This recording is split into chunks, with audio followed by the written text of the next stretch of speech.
in the red, so just be aware of that.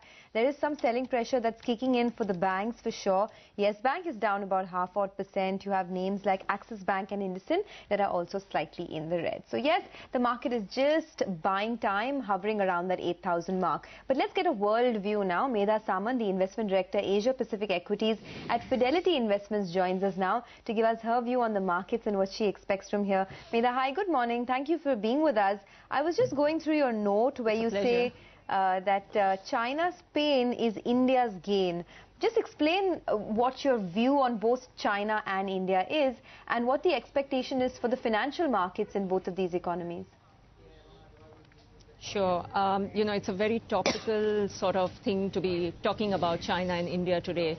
So when we look at both these economies, what we see is very exciting opportunities. So China is definitely going through a stage where it's rebalancing its economy to consumption. India is already a consumption-oriented economy but needs more infrastructure to kickstart the new investment cycle. And what we've seen in terms of equity market performance is that it's almost like a barbell strategy that investors are adopting right now. So while the Chinese equities market has been quite volatile, going sharply up and sharply down, India has emerged as a relative outperformance trade. And India has actually benefited from this, primarily due to the fact that it is the fastest growing economy in Asia. Importantly, it's not really seen to be dependent on the China slowdown. It imports a few things from China, but it's not really competing with China when it comes to exports. Okay, that apart, Medha, is it a possibility that because of the perceived Chinese slowdown and its impact on most emerging markets, either commodity exporters or trading partners of China, the emerging market basket itself may be shunned? Do you see foreign liquidity an issue for these markets? I mean, we are already seeing the headwinds due to that. Yes. We've seen generally markets underperform. There are definitely concerns that investors have about what's happening in emerging markets, right from Brazil, which has been downgraded to junk bond status recently, to China's slowdown. And yes, that could have an impact on India. We are already seeing some kind of outflows. So if there's sort of like a big risk due to, say, a global event or, emerging market outflows, India is vulnerable. But the fact remains that longer term, we are generally quite positive on India. It's our biggest sort of overweight across our portfolio managers' portfolios. But immediately, do you think Indian earnings are at risk because of the global slowdown? Do you see India being able to improve earnings in FY17 or even FY16 despite the global slowdown? Well, when you look at the earnings cycle in India, what we've seen is consistent downgrades. And earnings for this year, this fiscal year, it's all in the price right now where we're not expecting anything big. Sectorally, there could be differences. Some sectors are definitely showing better signs of profitability. But we are really looking at India from a 2 to 3 year time frame. Okay. So yes, a lot depends on monetary easing, whether the central bank can go ahead with further rate cuts, whether the government can drive ahead with reforms. I mean, the intention's there, but it's really the ability to execute reforms. So the jury is out there. In terms of timing, it's hard to predict, but corporate India definitely needs an impetus. Okay, since you mentioned that India stands out as an investment decision, have you at Fidelity increased your allocation to India in the recent past? And compared to a market like China, where does it stand? So when we look at our portfolios across Asia, what we are seeing is a lot of bottom-up stock selection opportunities in India. So yes, we've been following some of the blue chip large cap names, companies which are true market leaders. Whenever we've seen price declines, we're always looking to buy companies at the right price because valuations can be a bit of a concern for India. It always trades at a valuation premium to other Asian economies. But, when we look at China versus India in our positioning, the main sort of sectors where we find opportunities are consumption. In China, it's driven by urbanization. In India, it's driven by really the demographic dividend, which is a long-term story.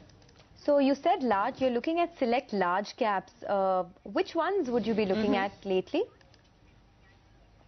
So what we've been positive about is some of the names in the private bank space. We like some of the pharmaceutical companies as well. Healthcare as a theme, we are overweight across our portfolios. I can't take company names as a matter of policy, but you know, the other place that we are really looking at is companies which are true innovators. And you know, today we've kicked off our major investment conference for our key wholesale clients in Asia, where the underlying theme is about companies which are beneficiaries of disruption.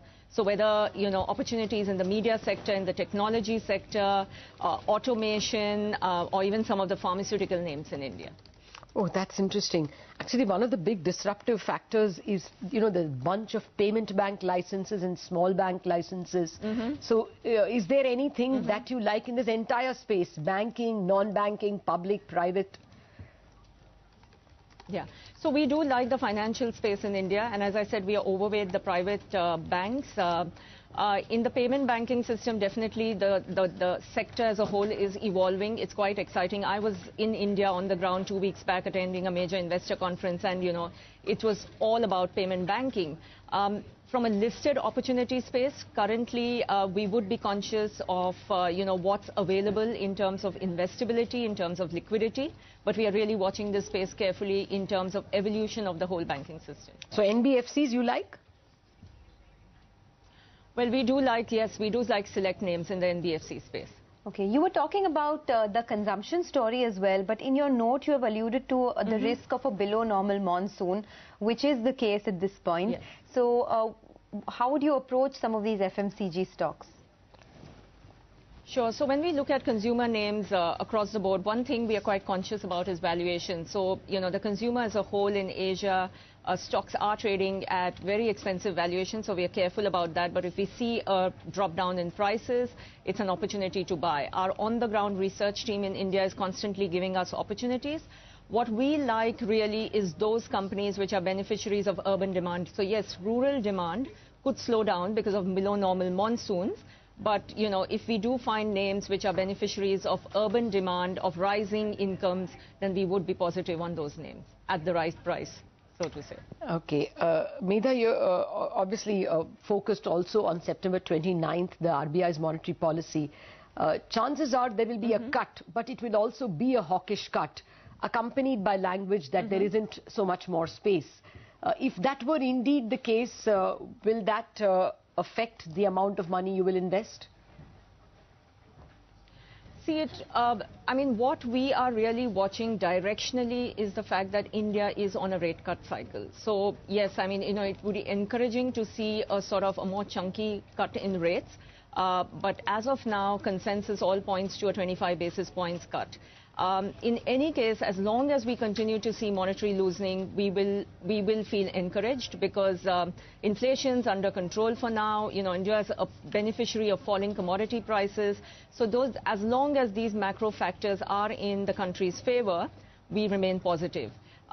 When it comes to increasing our positioning, it really depends on individual stocks because we are a very bottom-up stock-picking house. So it depends on whether fundamentals of the companies are intact, whether valuations are looking attractive, and that would lead us to making changes in our positioning. Okay. You know, just wanted to get a little more color on what the FII mood on India is. We were just speaking with someone from Religare about 10-15 minutes back, and he mentioned that there's been relentless selling by FIIs to the tune of almost $300 billion in the recent past. I know, I understand that you are positive, but in your interaction with a lot of other FIIs, long-only funds, etc., has any of the enthusiasm waned with respect to the policy reforms or even the way the government is moving? I don't think the risk on India is as much to do with internal factors. There's been some disappointment about the pace of reforms in India. But in the short term, the story is really about interest rate cuts. Now, as long as the RBI continues on that direction, it's fine. What India is really at risk of is, you know, a global event. In the event that emerging markets continue to see more volatility, yes, we could see further unwinding of this India trade. But when, you know, for our portfolio managers, what they think is falling markets is actually a good opportunity to look at stocks that you wanted to own. And if you find them trading at attractive valuation, it's a good time to start getting into some of these names. So volatility, yes, it's here to stay for the short term, but it's a part of long-term investing, and we are really taking a medium to long-term view when we look at our India exposure. All right, Medha Samant, it was a pleasure speaking with you. Thank you very much for joining us and giving us your perspective.